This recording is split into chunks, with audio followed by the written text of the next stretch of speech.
Bonjour à tous et bienvenue sur ce nouvel épisode de Funambule, l'émission qui décortique la BD. Aujourd'hui on va parler de The End par Zep et c'est édité chez Rue de Sèvres.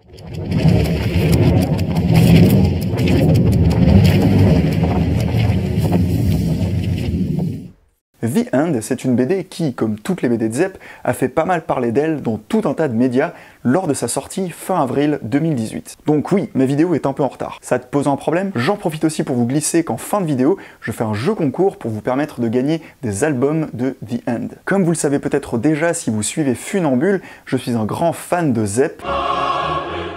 Et forcément, je guette chacun de ces albums avec une grande impatience et aussi de grandes attentes. C'est sûr que quand on a la carrière de Zep, ça met la barre un petit peu haut. Car oui, pour ceux qui ne le sauraient pas, le bonhomme n'est pas seulement le papa de Titeuf, et pour y voir plus clair, je vous propose ce rapide retour sur cet auteur qui est clairement l'un des plus talentueux du 9e art, toutes catégories confondues. Bon ok, je suis peut-être pas super objectif.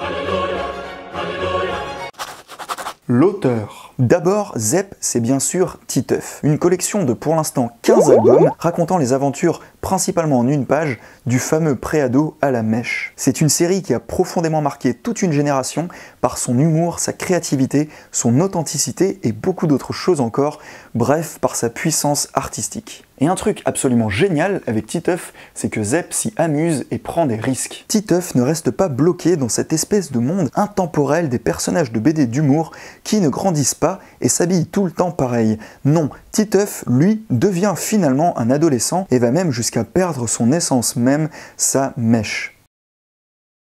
Mais Zep, ce n'est pas que Titeuf. C'est aussi des albums humoristiques, mais plus pour les jeunes, voire pour les adultes. Avec par exemple L'Enfer des concerts, ou Les filles électriques, ou encore la série des Happy. Et j'en passe, allez voir sur la page Wikipédia de Zep, vous verrez que ça déborde d'albums en tout genre et de collectifs.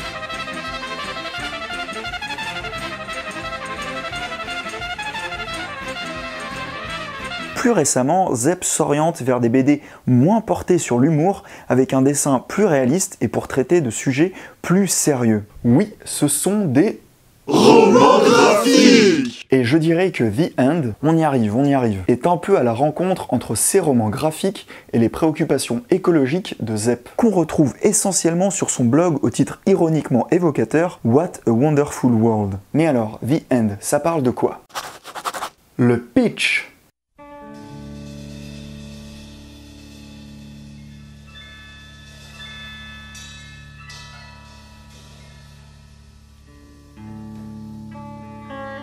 Sur une bande-son des Doors, The End est un récit de science-fiction écologique qui nous présente les arbres et la nature en général comme des êtres supérieurs à l'humanité et capables de prendre des décisions qui vont dépasser l'humanité. C'est ce qu'apprend Théodore auprès du professeur Richard Frollé, quelque part en Suède, au cours d'un stage de biologie. Théodore va se passionner pour cette théorie biologique assez extrémiste et va découvrir qu'elle est en fait sur le point de se réaliser.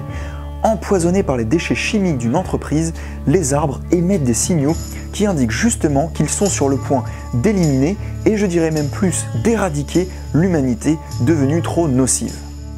Serait-ce le moment venu pour The End? Et la BD va en fait beaucoup plus loin que ça, comme on va le voir dans l'analyse. L'analyse. Alors oui, je vous vois venir poser les arbres comme une sorte de conscience collective qui jugerait l'humanité. Ça semble bien farfelu et vous vous êtes probablement dit « Oh, what the fuck ?» Oui, ok, mais pas tant que ça. Déjà, petit rappel, l'humanité est sur Terre depuis à peine quelques milliers d'années.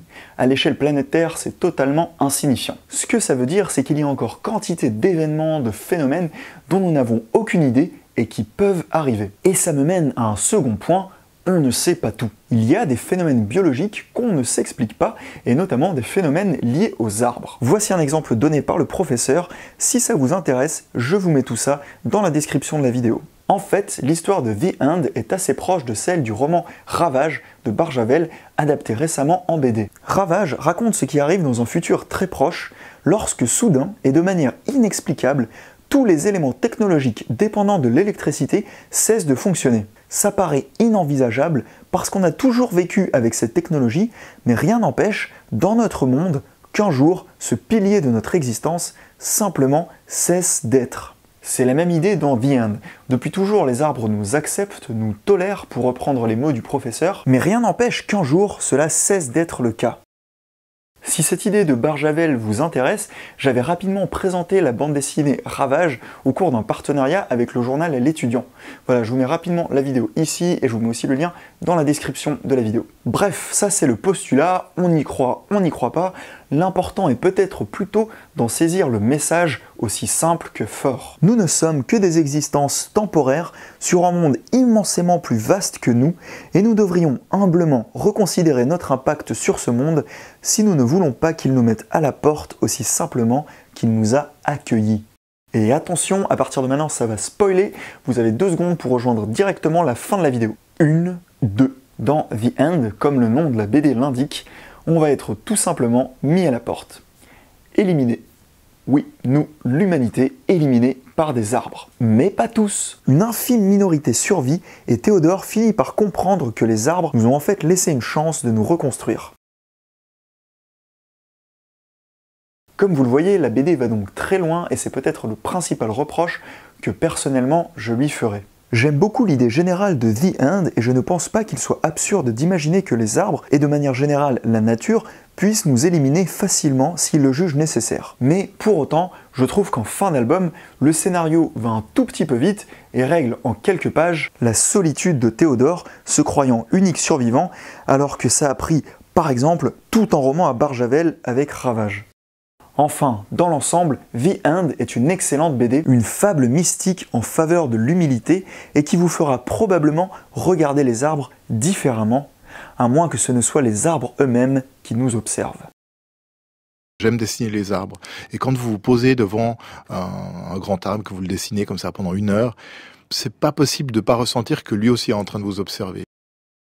C'est la fin de cet épisode de Funambule, j'espère qu'il vous a plu. Si c'est le cas, n'hésitez pas à liker, à partager, à vous abonner.